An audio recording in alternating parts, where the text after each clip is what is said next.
Hi guys, welcome to Richard Venkatesh. ఈ T20 world కప్లో India ప్రస్థానం చాలా చాలా ఇంప్రెసివ్గా ఉంది. నాకైతే మీకు ఎలా ఉందో నాకు తెలియదు. ఎందుకంటే మనం పెద్ద స్కోర్ చేయకపోవచ్చు, పాకిస్తాన్తో నేరో గెలిచి ఉండొచ్చు. అంత బ్రహ్మాండమైన టాప్ క్లాస్ పర్ఫార్మెన్స్ ఇవ్వకపోయి ఉండొచ్చు అన్ని మ్యాచ్లో కూడా. ఈవెన్ అగేన్స్ట్ ఆస్ట్రేలియా ఒక దశలో వాళ్ళు గెలుస్తారేమో అని అనిపించింది. బట్ ది అండర్లైనింగ్ ఫ్యాక్టర్ ఏంటి నాకు నచ్చింది ఏంటంటే అగ్రెసివ్ ఇంటెంట్. ఒక మంచి అగ్రెసివ్ ఇంటెంట్తో ఆడుతున్నారు మన బ్యాట్స్మెన్ పర్టికులర్లీ. ముఖ్యంగా ఫస్ట్ బ్యాటింగ్ చేసినప్పుడు మనకున్న ప్రాబ్లం ఏంటంటే most of the time important మ్యాచెస్లో, ముఖ్యంగా నాకౌట్ మ్యాచెస్లో టాస్ ఓడిపోతాం, ఫస్ట్ బ్యాటింగ్ చేస్తాం. ఫస్ట్ బ్యాటింగ్ చేసినప్పుడు బిగుసుకుపోతారు మన బ్యాట్స్మెన్. బిగుసుకుపోయి సరిగ్గా రన్స్ చేయరు. వికెట్ల చేతిలో ఉన్నా కూడా రన్స్ రావు. ముఖ్యంగా పవర్ ప్లేలో ఉన్న మ్యాచ్లో ఓడిపోతున్నాం. అదే జరిగింది పాత రికార్డు కనుక చూస్తే. కానీ ఈ వరల్డ్ కప్లో we are seeing a refreshing change. వికెట్లు పడినా వచ్చే బ్యాట్స్మెన్ కాస్త టఫ్ సిచ్యుయేషన్ ఉన్నా, టఫ్ కండిషన్స్ ఉన్నా, మిస్ హిట్స్ అవుతున్నా, క్యాచ్లు డ్రాప్ అవుతున్నా, అగ్రెసివ్ ఇంటెంట్ మాత్రం తగ్గట్లేదు. తగ్గేదేలే అన్నట్టుగా టీఎల్ అప్రోచ్ అని మనం చెప్పుకున్నాం. అదే అప్రోచ్తో వెళ్తున్నారు. లాంగ్ బ్యాటింగ్ లైనప్ పెట్టుకున్నారు. నెంబర్ 8 దాకా మనకి బ్యాటింగ్ పెట్టుకున్నారు. ఆ ఫ్లెక్సిబిలిటీ కూడా ఉంది. అక్షర్ పటేల్ కొన్నిసార్లు ముందుకు తీసుకొస్తున్నారు. లెఫ్ట్ రైట్ కాంబినేషన్ ఉంది. సో మనకి బ్యాటింగ్ విషయంలో ఉన్న ప్రాబ్లమ్స్ అని ఒక్కసారి సాల్వ్ అయిపోయినట్టుగా అనిపిస్తుంది మనకి. సో దానివల్ల ఏంటంటే మనకి ఇప్పుడు మన బ్యాట్స్మెన్ అప్రోచ్లో ఒక నోటిసబుల్, రిమార్కబుల్ చేంజ్ కనిపిస్తుంది. అదే మనం ఈ వరల్డ్ కప్లో ఇంత బాగా పర్ఫామ్ చేయడానికి కారణంగా నాకైతే అనిపిస్తుంది. ఇలాంటి పెద్ద టీమ్స్ ఏం ఆడలేదు మనం. ఓ పాకిస్తాన్ తాడు, ఆస్ట్రేలియా తాడు, Afghanistan the way they have done. వాళ్ళ మీద మనం ఒక మంచి మార్జిన్తో గెలిచాం. 40-45 రన్స్ మార్జిన్తో గెలిచాం మనం వాళ్ళ మీద. So I think our change in that approach, losing the matches in power play, particularly batting first అనగానే మనం నీరు గారిపోతాం. అది ఈవెన్ వన్డేలో కూడా అలాగే జరిగింది. T20 వరకే మనం పరిమితం అవుదాం. ఒకసారి నేను మీకు దాని గురించి చెప్తాను. తర్వాత రెయిన్ రూల్ కూడా చాలా ఇబ్బందులు ఉన్నాయి. రెయిన్ రూల్ గురించి కూడా మాట్లాడదాం. వర్షం వచ్చే ప్రమాదం కనిపిస్తుంది. సో వర్షం వస్తే ఏమవుతుంది అవన్నీ కూడా మనం మాట్లాడదాం ఈ వీడియోలో. ముందుగా ఇది నేను మీకు చెప్తాను చూడండి. మనం 2021 పెద్ద హ్యూజ్ మనకి డిసప్పాయింట్మెంట్ T20 వరల్డ్ కప్. అక్కడ మనం లీగ్ స్టేజ్లోనే వెనక్కి వచ్చేసాం. అప్పుడు మనం important matches against Pakistan and New Zealand ఓడిపోయాం. We lost both the matches in the power play. ఎందుకంటే పాకిస్తాన్తో ఆడినప్పుడు షాహిన్ షాఫ్రీది వికెట్స్ తీసిన వెంటనే we are reduce to 36 for 3 in power play. Power ప్లేలో 3 వికెట్లు పోయినాయి. 36 మాత్రమే చేసాం పాకిస్తాన్తో. న్యూజిలాండ్తో ఆడినప్పుడు కూడా మనం పవర్ ప్లేలో 2 వికెట్లు పోయినాయి, 35 చేసాం. అక్కడ కూడా ఆ స్లగిష్నెస్, స్లోగా ఆడాం. వాళ్ళు బౌలింగ్ బాగా వేస్తుండొచ్చు, వికెట్లు పడుతున్నాయి, ఇంపార్టెంట్ వికెట్స్ పోయినాయి. పాకిస్తాన్ అయితే both I think Rahul, Rohit out అయ్యాడు, సూర్యకుమార్ యాదవ్ అవుట్ అయ్యాడు, Virat Kohli was there. So మనకి వికెట్లు పడిపోవడం, తర్వాత పవర్ ప్లేలో 40 కూడా చేయలేకపోవడం అది కారణం. సెమీఫైనల్ ఇంగ్లాండ్తో మనం అల్టిమేట్ అనాలిసిస్లో 163 ఎంతో చేసాం. ఎందుకంటే హార్దిక్ పాండ్యా లేట్ ఆర్డర్లో ఒక మంచి క్విక్ 50 ఒకటి కొట్టాడు 16 ఎంతో. బట్ పవర్ ప్లేలో వీ స్కోర్ జస్ట్ 38 for 1. ఒకటే వికెట్ పడింది, అయినా 38 రన్స్ మాత్రమే చేసాం. ఓవరాల్గా గెటింగ్ బాగ్ డౌన్, పవర్ ప్లేలో బిగుసుకుపోవడం, క్విక్గా రన్స్ చేయలేకపోవడం, unable to wriggle out of the tough situation. అది మనం చూసాం. ఆ పట్టు సడలించడం, అవతలి టీం మీద కౌంటర్ అటాక్ చేయకపోవడం.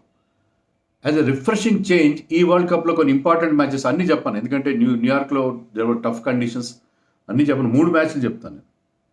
పాకిస్తాన్తో చూడండి. పాకిస్తాన్తో న్యూయార్క్లో టఫ్ కండిషన్స్ ఉన్నాయి, అయినా కూడా వికెట్లు పడ్డాయి. అయినా 50 for 2 రిషబ్ పంత్ వల్ల అయితే వాటెవర్ 50 for 2 ఏదో ఒక రకంగా మిస్ హిట్స్ అవుతున్నాయి, క్యాచ్ డ్రాప్ అవుతుంది, బట్ 50 for 2. అక్కడ 38 మనకు హైయెస్ట్ కనిపిస్తుంది 2022లో కానీ 21లో కానీ. ఇక్కడ 50 for 2 టఫ్ కండిషన్స్, 2 వికెట్లు పడినా సరే. ఆఫ్ఘనిస్తాన్ మీద 47 for 1. ఆఫ్ఘనిస్తాన్ మీద కూడా 47 for 1. సో ఇంకా ఆస్ట్రేలియా మీదకి వచ్చేసరికి రోహిత్ శర్మ ఆ టైంలో రెచ్చిపోయాడు 60 for 1. సో ఈ 3 ఇంపార్టెంట్ మ్యాచ్లో కూడా మనం మినిమం 47 చేసాం. సో పవర్ ప్లేలో మనం అగ్రెసివ్గా ఆడుతున్నాం. మొమెంటమ్ని పవర్ ప్లేలో పికప్ చేస్తున్నాం. తర్వాత కొంచెం మధ్యలో మిడిల్ ఓవర్స్లో కొన్నిసార్లు స్లో అయ్యాం. అయినా కూడా మన ఏదో ఒక పాయింట్లో మనకి అక్కడ 3-4 స్టేజ్లు కనిపిస్తాయి. 3-4 స్టేజ్లు ఇప్పుడు 1-6 ఒక స్టేజ్, ఈవెన్ వాళ్ళు బ్రాడ్కాస్టర్ కూడా చూపిస్తున్న 1-6 ఒకటి, 7-10 ఒకటి, 10-15, తర్వాత 16-20 అవే మనం డెత్ ఓవర్స్. ఈ 4 ఫేజ్లో ఏదో ఒక ఫేజ్లో కొంచెం స్లో అవుతాం. కానీ పవర్ ప్లేలో when there are only 2 fielders outside the circle, మీరు ఎడాపెడా ఆడాల్సిందే. మీరు రివర్స్ స్వీప్స్ కొడతారా, రిస్క్ తీసుకుంటారా, ఏం చేస్తారో తెలియదు. మనం we are no longer dependent on Virat Kohli and Rohit Sharma. Rohit Sharma 2 లేదా 3 మ్యాచ్లో బాగా ఆడాడు. విరాట్ కోహ్లీ ఒక్క మ్యాచ్లోనే కాస్త చెప్పుకోదగ్గ స్కోర్ చేశాడు. అయినా సరే we are getting the reasonable scores. So we are no longer dependent on those two modern day greats. మనం ఏంటంటే Suryakumar Yadav, Rishabh Pant, Hardik Pandya, to lesser extent Axar Patel, 1-2 మ్యాచ్లో శివం దూబే, ఎవరో ఒకరు మన ఆదుకుంటున్నారు. సో అలాంటప్పుడు ఈ అప్రోచ్తో వెళ్తున్నాం. అక్కడ మనం ఇంగ్లాండ్ మీద కూడా ఆశలు పెట్టుకోవచ్చు. ఇంగ్లాండ్ మీద కూడా మనం డిఫరెంట్గా ఆడుతాం, అదే అగ్రెసివ్ ఇంటెంట్ ఆడుతాం. రోహిత్ శర్మ కూడా అదే చెప్తున్నాడు కదా. రోహిత్ శర్మ కూడా ఏం చెప్తున్నాడు, 50s 100s చేయాల్సిన అవసరం లేదు.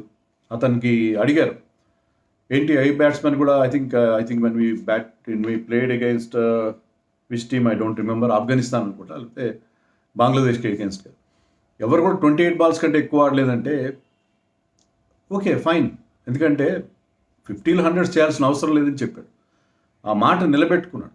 అతను అంత గొప్ప నాక్ ఆడుతూ against Australia, one of the best innings we see in this format. Century కోసం ఆగలేదు. ఆగితే ఆ ఫుల్లర్ బాల్ని జస్ట్ ట్యాప్ చేసిండేవాడు. స్టంప్స్ మీదకి వస్తుంది ball, full length ball, he went for a big shot and got clean bowled. So 92 score మీద century కోసం ఆడుతూ డిఫెన్స్ ఆడలేదు, he went for a big shot. So అది అంటే హీ వాక్ ద టాక్, చెప్పిన మాటలు నిలబెట్టుకున్నాడు. సో అలాంటి అప్రోచ్తో వెళ్తున్నారు మన వాళ్ళు. టీం కోసం ఆడుతున్నారు. విరాట్ కోహ్లీ అయినా అలాగే ఆడుతున్నారు. విరాట్ కోహ్లీ రన్స్ చేయట్లేదు, కానీ ఇంటెంట్ చూపిస్తున్నాడు. He's trying to go for the shots. అదే కొంతసేపు ఆగి వెళ్ళాలా అది అనేది అతను నిర్ణయం తీసుకుంటాడు, కొంత సెటిల్ అయ్యాక వెళ్ళాలని. కానీ he is showing that intent. So power ప్లేని వేస్ట్ చేయకుండా optimum utilization of power play చేస్తున్నారు. సో ప్రతి ఫేజ్ని 4 ఫేజులుగా విడగొట్టి 1-6, 7-10, 11-15, 16-20 ఇలా 4 ఫేజుల్లో ఎన్ని రన్స్ కావాలి, చిన్న చిన్న టార్గెట్లు పెట్టుకుని మన వాళ్ళు ముందుకెళ్తున్నారు. ఈ రకమైన అప్రోచ్తో మన గతంలో చేసిన తప్పులు చేయట్లేదు కాబట్టి వీ కెన్ సెమీఫైనల్ అయినా సరే, ప్రెషర్ మ్యాచ్ అయినా సరే మనం దాన్ని తట్టుకోగలం, గట్టెక్కగలం అని నాకైతే నమ్మకం కలుగుతుంది. ఈ టీం ఆడుతున్న తీరు, ఈ aggressive intent, positive mind set అనేది చాలా చాలా బాగా కనిపిస్తుంది. అది నెంబర్ 1. ఇంకా రెయిన్ రూల్ గురించి వస్తే మీరు చూడండి, మనం ఆడే సెకండ్ సెమీఫైనల్ రెస్ట్ డే లేదు. గయానాలో వర్షాలు పడుతున్నాయి, భారీ వర్షాలు పడ్డాయి. రేపు ఈ టైంకి మ్యాచ్ జరుగుతుంది. ఇప్పుడు టైం ఎంత అయింది, నా టైం 6:30 అయింది. ఈ టైం కాబట్టి 8 ఏళ్ళు తిరుగుతుంది. ఇప్పుడైతే అక్కడ వర్షాలు పడుతున్నాయని చెప్పి అక్కడ రిపోర్ట్ చేసిన వాళ్ళు చెప్తున్నారు, అక్కడ ఉన్న జర్నలిస్టులు చెప్తున్నారు వర్షాలు పడుతున్నాయి, భారీ వర్షాలు పడ్డాయి. ప్రాక్టీస్ కూడా ఈరోజు చేయకపోవచ్చు మన టీం అని చెప్తున్నారు. నిన్న చేసినట్లేదు మనోడు. సో ప్రాక్టీస్ చేయట్లేదు అక్కడ డే మార్నింగ్ ఇది. ఈరోజు వాళ్ళకి ఈరోజు అవుతుంది, మనకి ఈరోజు నైట్. ఈరోజు ప్రాక్టీస్ కూడా చేసే అవకాశం లేదు, ఎందుకంటే హెవీ రెయిన్ పడుతుంది అక్కడ. కాస్త తెరిపించినా సరే మళ్ళీ డార్క్ క్లౌడ్స్ కనిపిస్తున్నాయి. ఇదే ఈవెన్ రేపటి కూడా ఫోర్కాస్ట్ అంత ఎంకరేజింగ్గా లేదు. థండర్ స్టార్మ్స్ అంటున్నారు, రెయిన్ ఆల్మోస్ట్ 70% రెయిన్ ఛాన్సెస్ ఉన్నాయి. సో మ్యాచ్ రద్దు అయితే పరిస్థితి ఏంటి? మ్యాచ్ రద్దు అయిన పక్షంలో ఇండియా విల్ గో త్రూ. ఎందుకంటే ఇండియా గ్రూప్ టాపర్గా, వేరాజ్ ఇంగ్లాండ్ తమ గ్రూప్లో సెకండ్ ప్లేస్లో వచ్చింది. సో అన్ని మ్యాచ్లు గెలిచారు, గ్రూప్ టాపర్గా మనం ఫైనల్కి వెళ్ళిపోతాం. అది మనకొద్దు. ఎందుకంటే అందరూ ఏమంటారు, ఆస్ట్రేలియా ముందుగానే ఇంటికి వెళ్ళిపోయారు లీగ్ స్టేజ్లో, ఇంగ్లాండ్ అని వర్షం వల్ల, ఇంగ్లాండ్ మీద నో రిజల్ట్ వల్ల మీరు వెళ్ళారు ఫైనల్కి, బై డిఫాల్ట్ మీరు ఫైనల్కి వెళ్ళారు, కప్ గెలిచారు అని చెప్పి మనని ఎక్కువగా ట్రోల్ చేసే కొంతమంది ఉంటారు కదా. మైకెల్ వాన్ కావచ్చు, డేన్ అలెగ్జాండర్ కావచ్చు, ఇంకెవరెవరో అందరూ ఒక్కసారిగా వాయిసెస్ అన్నిటికీ మనం అవకాశం ఇచ్చినట్టు రైట్ రాయల్గానే వెళ్దాం. Let us hope that match will happen అని అనుకుంది. ఇంకోటి ఏంటంటే, మామూలుగా T20 మ్యాచెస్లో మనకి తెలిసిన రూల్ ఏంటంటే 5 overs a side will constitute a match. అంటే 5 ఓవర్ల ప్రకారం మ్యాచ్ జరిగితే చాలు. కనీసం 2 ఇన్నింగ్స్లో కూడా, వాళ్ళ ఇన్నింగ్స్లో కానీ మన ఇన్నింగ్స్లో కానీ 5 ఓవర్లు ఆట జరిగితే అది మ్యాచ్ రిజల్ట్ కౌంట్ అవుతుంది, లేకపోతే నో రిజల్ట్ అవుతుంది. 5 కంటే తక్కువ లేదు. కానీ ఈ వరల్డ్ కప్ రూల్స్ ప్రకారం ఏంటంటే కనీసం 10 ఓవర్ల మ్యాచ్ జరగాలి. అంటే వాళ్ళు ఒక 10 ఓవర్స్ ఆడితే మనం ఒక 10 ఓవర్స్ మినిమం ఆడాలి. మినిమం 10 ఓవర్స్ ఆడితేనే మ్యాచ్ కాన్స్టిట్యూట్ అవుతుంది, లేకపోతే కాదు. రెస్ట్ డే కూడా లేదు, రెస్ట్ డే లేదు, కనీసం 10 ఓవర్లు ఆడాలి. అంటే మీకు వర్షం తెరిపిచ్చినా సరే ఒక చిన్న మ్యాచ్ 10 ఓవర్ల అంటే 5+5 అంటే ఒక